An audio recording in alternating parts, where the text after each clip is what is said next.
नमस्कार विद्यार्थी मित्रांनो, मी संतोष बोड्डेवर आपलं स्वागत करीत आहे विद्या कोचिंग क्लासेसमध्ये. तर आपण इयत्ता 12वीचा अंतिम खात्याचा दुसरा प्रश्न आज पाहणार आहोत. तिथे अ, जी माहिती दिली त्याच्यामध्ये आपण पहिले कोणकोणत्या समायोजना दिल्या ते पाहूत आपण.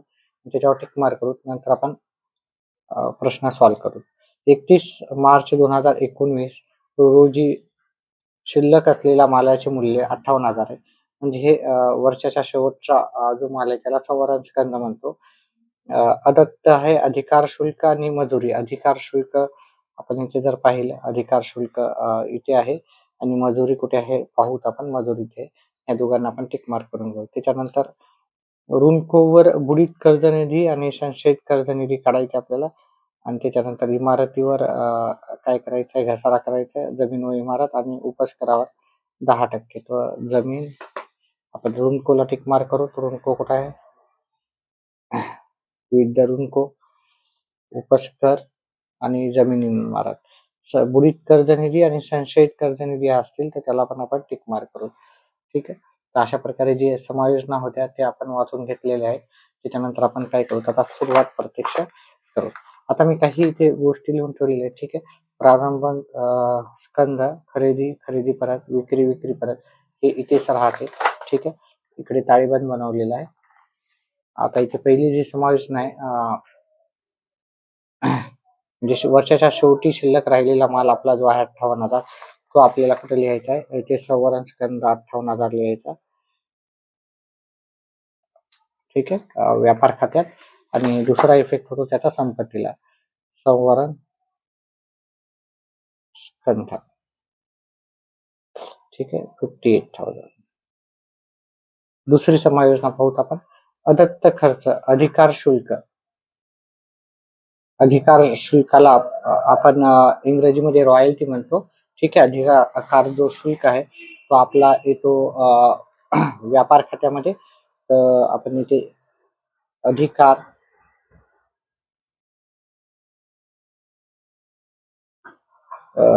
अधिकार शुल्काची रक्कम आहे 2,000 शुल्क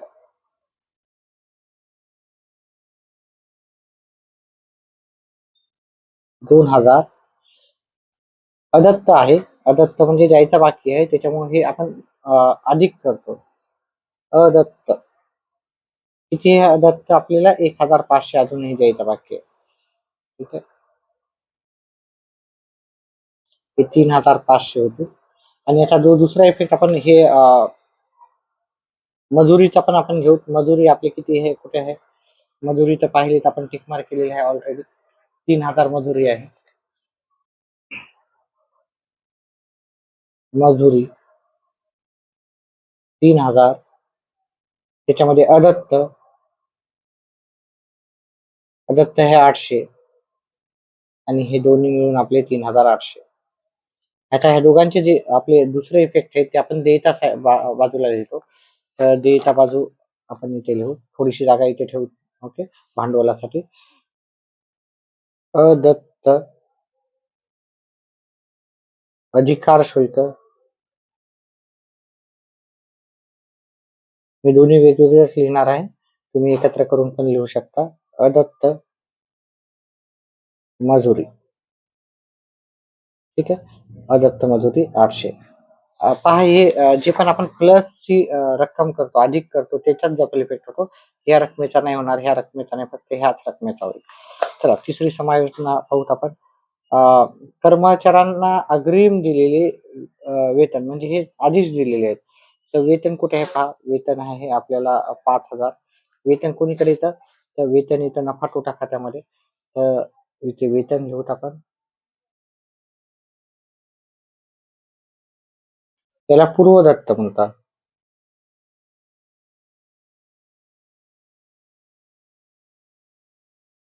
पूर्वदत्त म्हणून आणि पूर्वदत्तची रक्कम आहे 2,000. ठीक आहे. पूर्वदत्तची रक्कम 2,000 आहे ती आपण इथे लिहू आणि हे वजाबाकी करू आणि हे वजाबाकी केल्यावर इथे 3,000 येते आणि ही पूर्वदत्तची रक्कम आहे इथे अधिक केल्यावर देयता बाजूला जाते आणि वजा केल्यावर ही संपत्ती बाजूला जाते. तर हे संपत्ती बाजूला लिहू. पूर्वदत्त वेतन, पूर्वदत्त वेतनाची जी रक्कम आहे ती आपली लिहून देऊ तिथे. पुढचा प्रश्न आहे, पुढची समायोजन आहे, ऋणकोवर बुडीत कर्ज आणि संशयित कर्ज निधी आहे की नाही. बुडीत कर्ज निधी 1,000 आहे आणि संशयित कर्ज निधी जो मायनस केल्यावर आपल्याला 3% द्यायचा. तर इथे विविध ऋणको आहेत ते 40,000 लिहून घ्यायचे. विविध ऋणको कुठे येईल आपल्याला, संपत्ती बाजूला. विविध ऋणको, विविध ऋणकोची रक्कम आहे 40,000. 40,000 आहे. त्याच्यातून बुडीत कर्ज वजा करील. बुडीत कर्ज आधी वजा करायचं, जे की 1,000 आहे, लिहून घ्यायचं. त्याच्यानंतर वजाबाकी केली. आता ह्या रकमेवर आपल्याला संशयित कर्ज निधी काढायचा आहे. संशयित कर्ज निधी 3% आहे. 39,000चा 3% काढूत आपण. 39,000 आहे ते लिहून घेतो.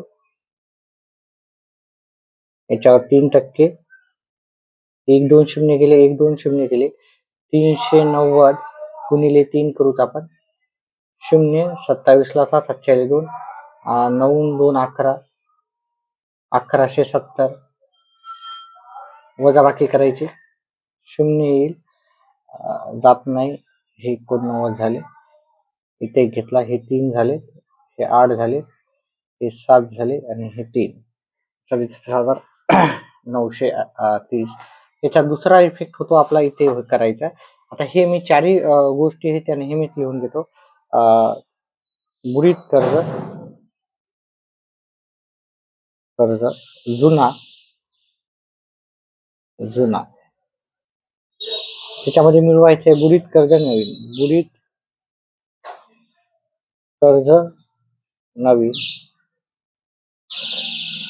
त्याच्यामध्ये अजून मिळवायचं संशयित कर्ज निधी नवीन. आणि त्याच्यामधून हे तिन्ही बेरीज केल्याच्या नंतर आपल्याला वजा करायचं आहे संशयित कर्ज निधी जुना. आता पहा, हे जुने असतात ते आपल्याला परीक्षा सूचीमध्ये दिली राहते, परीक्षा सूचीमध्ये 23 पत्रकामध्ये, ठीक आहे. आणि जे नवीन असतात ते आपण आता कॅल्क्युलेट केलेले, ते म्हणजे आता आपण जे काढले ते म्हणजे 1,000 आणि 1,170 हे नवीन याच्यामध्ये जाते. 1,000 आणि 1,170. आता जुने आहेत बुडीत कर्ज, ठीक आहे. बुडीत कर्जाची आधीची रक्कम आहे 400 आणि संशयित कर्ज निधीची 1,000 आहे, ते लिहून घेऊत आपण.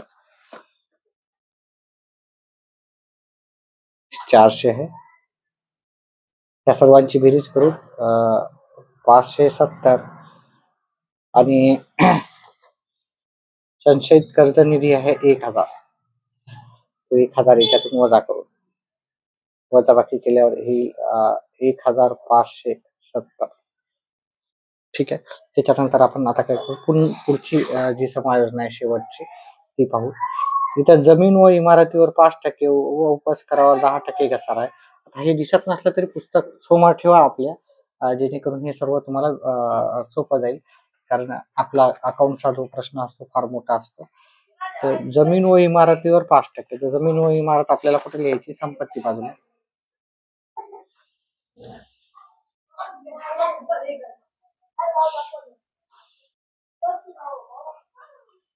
जमीन व इमारतीची जी रक्कम आहे आपल्याला इथे आहे, जमीन व इमारत 37,800, 37,800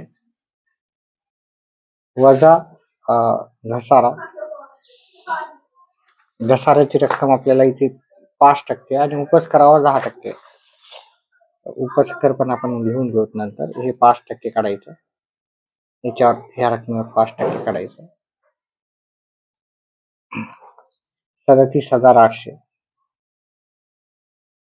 गुणिले 5 भागिले 100. 1,2,0 गेले, 1,2,0 गेले, 378 गुणिले 5, 8,45, 4, 5, 7, 35 आणि 4, 39, 3 आले, 5 त्रिक 15 आणि 3 18, 1890, 1890 येईल. वजाबाकी केल्यावर याचं उत्तर येईल 35,910. आता आपल्याला उपस्करावर पण घसारा करू. उपस्कराची जी व्हॅल्यू आहे ती पहा. उपस्कराची व्हॅल्यू इथे 17,250 आहे. उपस्कर 17,250, त्याच्यावर 10% आहे घसारा. घसारा 10% म्हणलं तर 1 शून्य जर कट केलं तर तुमचं 10% होऊन जातं. 1 शून्य कट करा, 10% सहज येऊन जातं. त्याच्यानंतर हे वजा केलं की तुम्हाला उत्तर येईल 15,525. त्याच्यानंतर याचे जे दुसरे इफेक्ट आहे ते आपण कुठे करू, ते नफा तोटा खात्याच्या नावेच बाजूला. घसारा जमीन व इमारत. जमीन व इमारतीवर 1,890 घसारा आलेला आहे आणि उपस्करावर आला 1,725. अच्छा राहील 3,615 झाले. आता आपण उरलेले जे आहेत गोष्टी त्या लिहून घेऊ. ठीक आहे. मधात आपल्याला जे पण राहिलं ते आपण लिहून घेण्याचा प्रयत्न करू. जमीन व इमारत झालेला आहे. उपस्कर झाला. विविध ऋणको झाला. स्कंद हा सुरुवातीचा वर्षाच्या सुरुवातीचा स्कंद आहे 65,000, जो की आपण इथे लिहू. प्रारंभन स्कंद लिहिलं 65,000.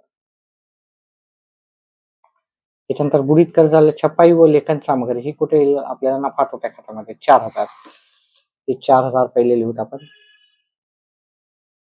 छपाई व लेखन सामग्री. ठीक आहे. त्याच्यानंतर मजुरी झालं. वेतन आपण झालेलं आहे आपलं. वेतनावर आता दिलेलं. ठीक आहे. अग्रिम दिलेले वेतन. खरेदीवर वाहन व्यय म्हणजे खरेदीवर वाहन व्यय आपल्याला कुठे येते, व्यापार खात्यामध्ये विक्रीवर असलं तर ते नफा तोटा खात्यात येतात. हे आहे खरेदीवर वाहन व्यय 4,000. ते आपण इथे लिहून घेऊ. खरेदीवर वाहन व्यय. व्यय म्हणजे खर्च. ठीक आहे. व्यय म्हणजे खर्च. चला पुढचं आपण घेऊ.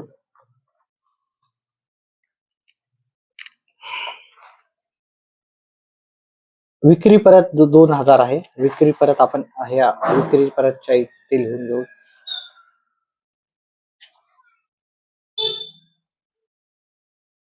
ठीक आहे. उचल जी आहे ती आपण भांडवल खाता लिहूत आपण. त्याच्यानंतर उचल लिहू. इथे भांडवल लिहूत आपण. 2 पार्टनर कोणते आहेत आपले, शिल्पा आणि कॅटरीना. शिल्पाचं भांडवल आहे 45,000. त्याच्या शुद्ध नफ्यासाठी आपण जागा सोडून देऊ. शुद्ध नफा. ठीक आहे. त्याच्यानंतर जे आलेली रक्कम आहे इथे लिहूत आणि त्याच्यानंतर उचल वजा करू. त्याचप्रमाणे आपण कॅटरीनाचं पण लिहू.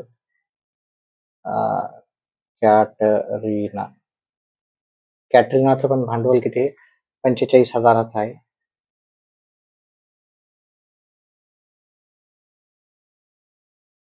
शुद्ध नफाच नफा लिहिला. तोटा झाला तो वजा करायचा आहे. शक्यतो तोटा नसतो.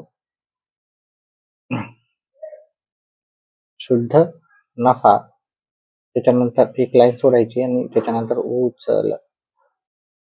ठीक आहे. आता ह्या दोघांच्या उचली पाहूत आपण. शिल्पाचे 2,000 आहे आणि कॅटरीनाचे 3,000 आहे. हे उचलच्या समोर आपण लिहून टाकू उचल. ठीक आहे. झालं. पुढचं आहे कसर. कसर नावे साईडला असेल तर नफा तोट्या खात्याच्या नावे साईडला, जमा साईडला असेल तर नफा तोट्या खात्याच्या जमा साईडला. तर ही नावे साईडला आहे. कसर आहे 2,030. कसरलाच आपण डिस्काउंट म्हणतो. ठीक आहे. इंग्लिशमध्ये डिस्काउंट सोपा शब्द जातो, आपल्याला माहिती आहे. शाहरुखला अग्रिम, ऍडव्हान्स टू शाहरुख. ठीक आहे. आता हे आपण पहा, ह्या साईडला जे असते नावे साईडला, एक तर आपला नुकसान राहते नाही तर संपत्ती राहते. म्हणून हे तर नुकसान तर नाही, ऍडव्हान्स आपण दिला. ही संपत्ती आहे. तर शाहरुखला ऍडव्हान्स तर टक्केवारी नाही दिली त्याच्यामुळे हे याच्यावर व्याज नाही करायचं. शाहरुखला अग्रिम, शाहरुखला अग्रिम किती आहे? शाहरुखला अग्रिम 10,000. म्हणजे आपण त्याला थोडासा ऍडव्हान्स मध्ये पैसे दिले. ऍडव्हान्स इथे सोपा जातो शब्द. हस्त हस्तस्थ रोख 20,000 आहे. बँकेतील रोख 8,000 आहे. 20,000 आणि 8,000. हस्तस्थ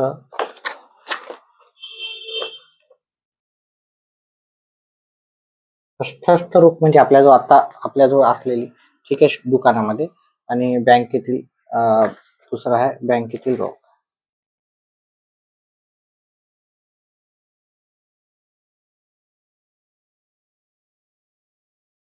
ठीक आहे. पुढचा आपण आहे व्याज. व्याज नावे साईडला असेल तर नफा तोटा खात्याच्या नावे साईडला लिहायचं. जमा साईड असेल तर जमा साईडला. तर हे नावे साईडला. तर व्याज 1,000 नफा तोटा खात्याच्या नावे साईडला. व्याज, व्याजाची रक्कम आहे 1,000. कमिशन पण तिथेच लिहायचं. कमिशन जे नावे साईडला असतं ते नावे साईडला जातं. जे जमा साईडला कमिशन ते जमा साईडला जातात. व्याज, कसर हे सर्व काय आहे 2,000. त्याच्यानंतर खरेदी ही आपली 50,000. खरेदी आपण खरेदीच्या जागी लिहून टाकू. इथे लिहून खरेदी 50,000. खरेदी परत आल्याच्या नंतर ही रक्कम बाजूला लिहू. त्याच्यानंतर इथलचे वरचे इकडच्या साईडचे कॉल आपण भांडवल लिहिलं आपण. विक्री 1,20,000. 1,20,000ची विक्री केली आपण. विक्री परत वजा करून हे आपल्याला 1,18,000 इथे येईल. त्याच्यानंतर आपल्याला देय विपत्र. देय विपत्र आपल्या देयच्या बाजूला येईल.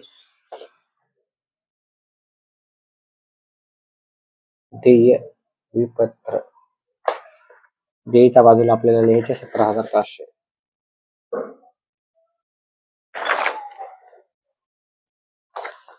त्याच्यानंतर आपल्याला अधिकोष अधिविकर्ष 10,000.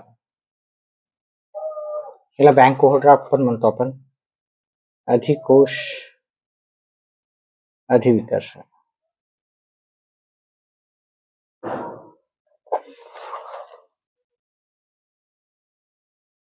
खरेदी परत आपल्याला 1,480 आहे. खरेदी परत आपल्याला इथे लिहायची 1,000 खरेदी मधून वजा करायचे 1,480. आता ही वजाबाकी केल्या तर येईल आपल्याला 48,520 येईल. लिहून घेऊ. त्याच्यानंतर पुढचं आहे विविध खरेदी परत झालं. विविध धनको 22,000 आहे. विविध धनको आपला देयता साईडला येईल, बाजूला येईल. विविध धनको कुठे येणार आपला देयता साईड बाजूला. धनको किती 22,000. बँक कर्ज 15,000. हे पण देयता साईडला येईल. बँक कर्ज 15,000 देयता साईडला.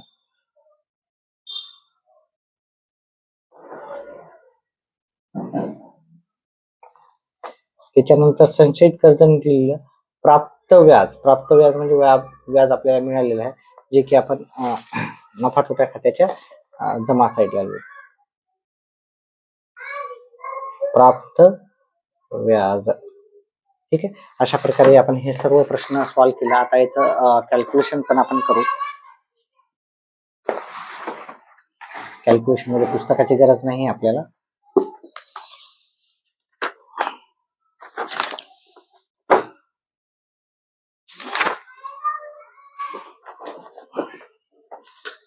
एकच मिनिट विद्यार्थी मित्रांनो.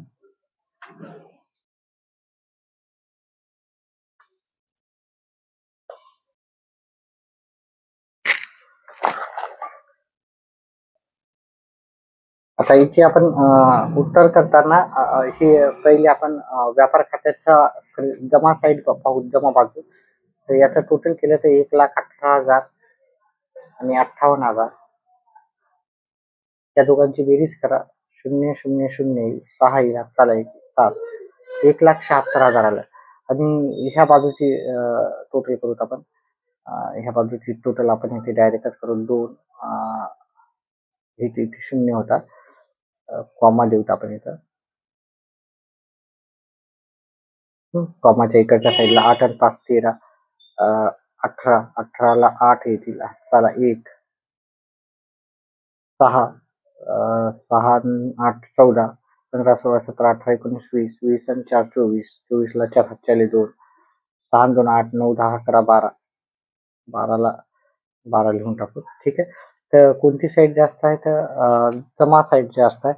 तर जमा साईड जास्त असल्यामुळं आपण 1,76,000 दोन्ही साईडला लिहू. 1,76,000 इथे आणि 1,76,000 इथे. इथं शुद्ध नफा लिहावा लागेल आणि इथे आपण लिहायचं आहे पुढे नेलं. सॉरी, ह्या ढोबळ नफा आहे. ढोबळ नफा पुढे नेलं. ठीक आहे. तर ह्या दोघांची आता वजाबाकी करायची. 1,76,000 मधून 1,24,820 वजा करायचे. 0 जात नाही, हे इथून जात नाही. 60चे 59 केले, इथं 1 घेतला, हे 8 केले, 1 केला, 1 केला, 5 केले, 0 म्हणजे 51,180. 51,180 लिहिलं. आता हा नफा आपल्याला इकडे लिहायचा, शुद्ध नफा, सॉरी, ढोबळ नफा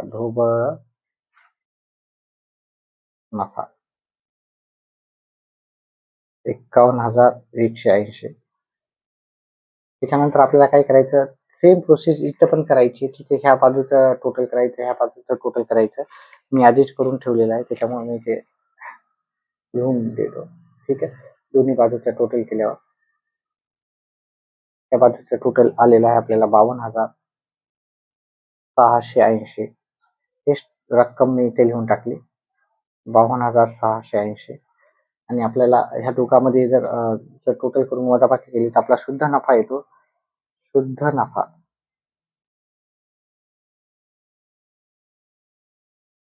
आपल्याला येईल 35,465. त्या दोघांचं जे नफ्याचं प्रमाण आहे दिलेलं नाही, त्याच्यामुळे त्याला समान असं पकडायचं आहे. ठीक आहे. भांडवल खात्याला वर्ग असं लिहायचं इथे. भांडवल खात्याला वर्ग किंवा स्थानांतरित लिहिलं तरी चालेल. शिल्पा आणि कॅटरीना.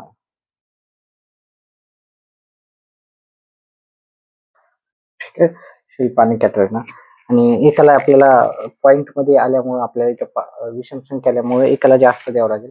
17,732 एकाला द्यावं लागेल, किंवा 33 करू आणि याला 17,732 करू. ठीक आहे. आता हे जे नफा आहे आपण ते काय करू, भांडवल खात्याला इथे लिहून टाकू. 17,733, हे 733, हे 2, हे 6 वजाबाकी केली 60,733 लिहावं लागेल. 17,732 इथे लिहावं लागेल. 732 आणि हे 62 झाले, वजाबाकी केली, हे 59,732. आता ह्या दोन्ही बाजू इक्वल समान आल्या तर आपलं उत्तर बरोबर येते. इथे ह्या दोन्ही बाजू बरोबर आलेल्या आहेत, त्याच्यामुळे मी ते लिहून टाकतो.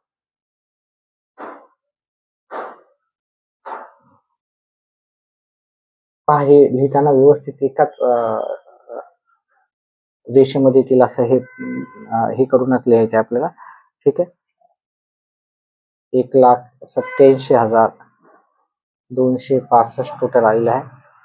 1,87,265 टोटल करून पहा येईल. ठीक आहे. अशा प्रकारे आपला व्हिडिओ संपला. व्हिडिओ आवडला तर व्हिडिओला लाईक करा, चॅनलला सबस्क्राईब करा.